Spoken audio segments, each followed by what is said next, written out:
The number one question I get as a podcast producer is, how do you get your beard like that? And if I told you my secrets, I would have to kill you.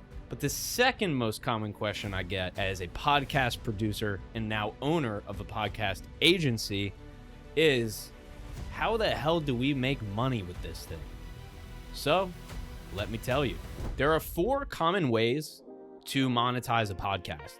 But before we get into that, I have to tell you the 2 types of podcasts, and more specifically, I have to help you figure out the type of podcast that you're in before you figure out how to make money. Those 2 different types are a business brand and an influencer brand.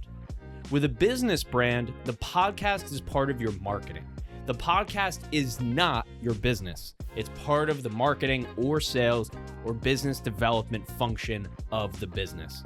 With an influencer brand, say, name any podcaster, your favorite big podcaster or YouTuber, the podcast is their product, meaning that the more followers they get, the larger the audience they have, the more money they can make, but they're making money from their podcast. They're not selling any type of product or service. So before you get into how to make money, you have to make sure you know which type of podcast you're in.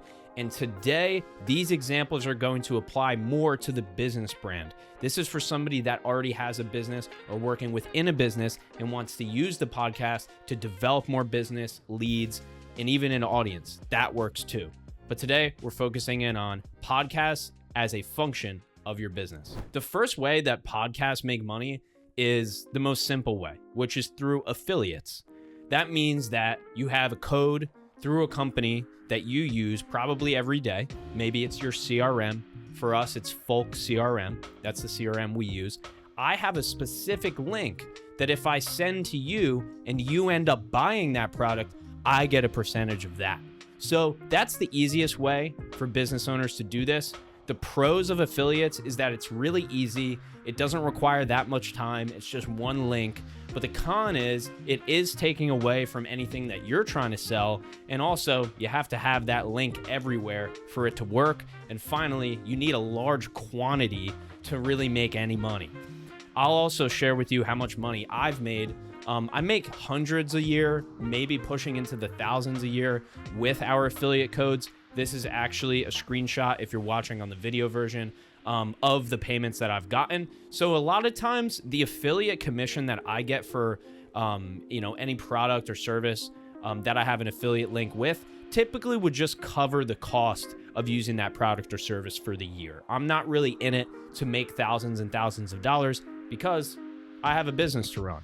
So there's nothing wrong with affiliate marketing. It's been around forever and it works really well, especially if it's products that you use and that your audience can benefit from. The next way that podcasts make money is through sponsorship. This is the standard sponsorship model that you see on any show. With Joe Rogan, it could be Athletic Greens. Maybe with Oprah, there's an ad, on her podcast about something that has to do with self-development. Maybe with Dave Ramsey, it's some kind of financial tool or calculator or bank that he advises you to use. In this case, the company is paying you to give them access to your audience. One more time, the company's paying you to give them access, that company, to your audience. Now, the pros of this are it's a business relationship, meaning that you get recurring revenue. So with affiliates, you might go up, you might go down, but with sponsors, it's very stable. So once you have, say, 3 sponsors at $500 a month, that's $1,500 a month every single month.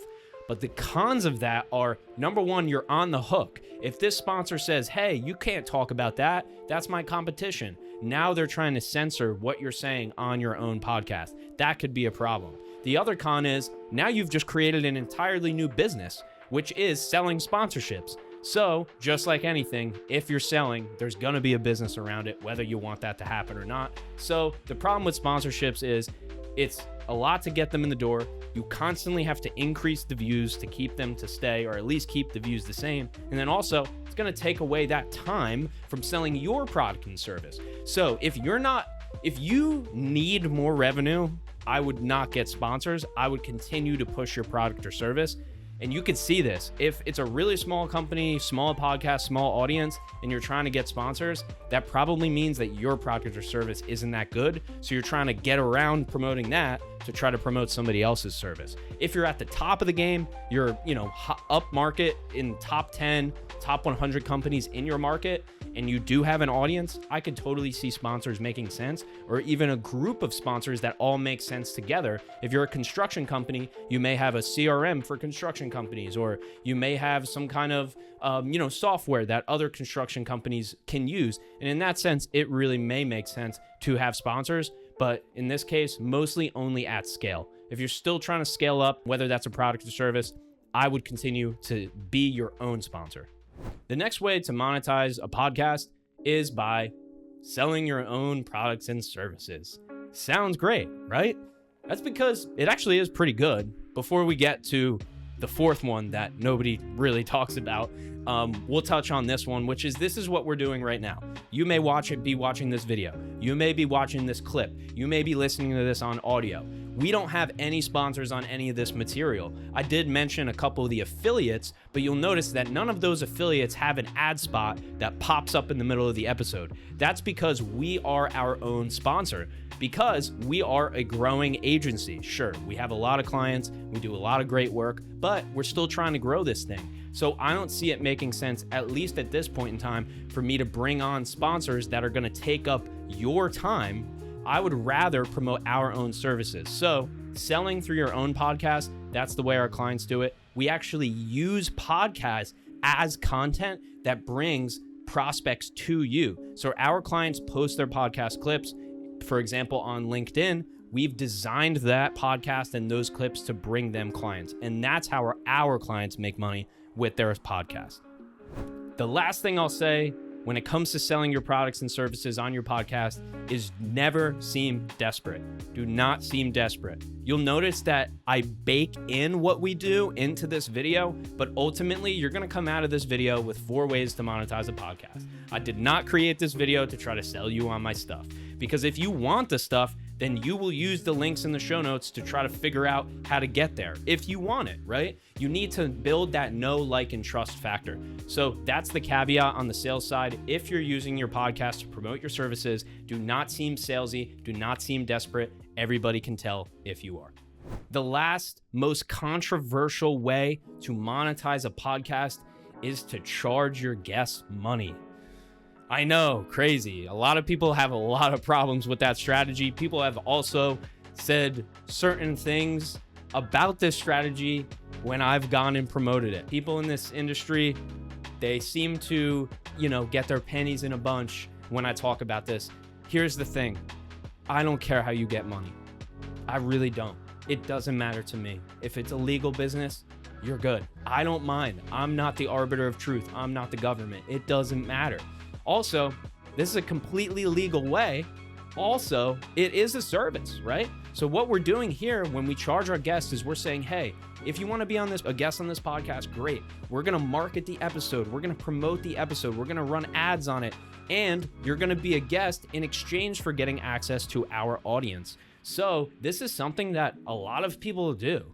Not only do a lot of people sell guest spots, but also a lot of people buy guest spots. So there's an industry there. It's a little bit dark arts. It's a little bit under the table, but it definitely exists. And some of the biggest podcasts that actually sell guest spots and you wouldn't even know it. I'm in the industry, so I've heard rumblings and I've heard stories that I won't tell publicly on this podcast because I don't know if they're true, but this strategy is something that's very common.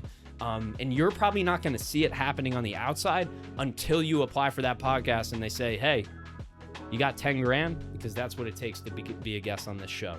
So the pros of this are direct return on investment. If you charge your guests, then they pay you. They become your sponsors, right? But it also becomes a business, which leads to the downside again, where, hey, you already have a business, right? You're probably selling a product or service. Now you got to go out and sell guest spots on this podcast. And with that comes, how many downloads do you have? How many views do you have? What can you guarantee when I pay for this guest spot? That's why we only sell our own products or services off of our podcast. And you can tell that's the direction I'm leaning you in. But if you don't want to do that and you really want to start a podcast that generates its own revenue, then I would definitely think about starting with affiliates, then maybe moving to sponsors and potentially guest spots. But the problem with the guest spots is that you're now sacrificing the content because you took money. You're now not into it because of the passion and because you really want to talk to this person. You're now doing it strictly for money. And that's pretty obvious when you go ahead and watch the content. And the audience is going to know that. Whether they know they paid or not, they're going to know something's going on here. So I would say this: if you have a business, product, service, don't look at your podcast like it's linear or how you would look at ads, right? This is organic. This is different. This is know, like, and trust. And so if you want to generate an ROI with your podcast, you have to give advice. You have to be educational. You have to be entertaining. And there's actual ways to do it. We have a way to calculate ROI, and there's a video and podcast episode we did on that. It's called How to Calculate the ROI of Your Podcast. It's a perfect transition from this video. So now you know how to monetize. And then once you do add a podcast for your business, you'll know exactly if it's generating you more revenue or not. I appreciate you watching this and listening here to this episode of the Ryan Sullivan Show. I am Ryan Sullivan, founder of Podcast Principles. We're the only lead generation company that specializes in podcasting and LinkedIn to bring leads directly to your inbox. So if you want more information on that, you can find that in the show notes. I would recommend this episode on how to generate podcast ROI, and I'll see you next week.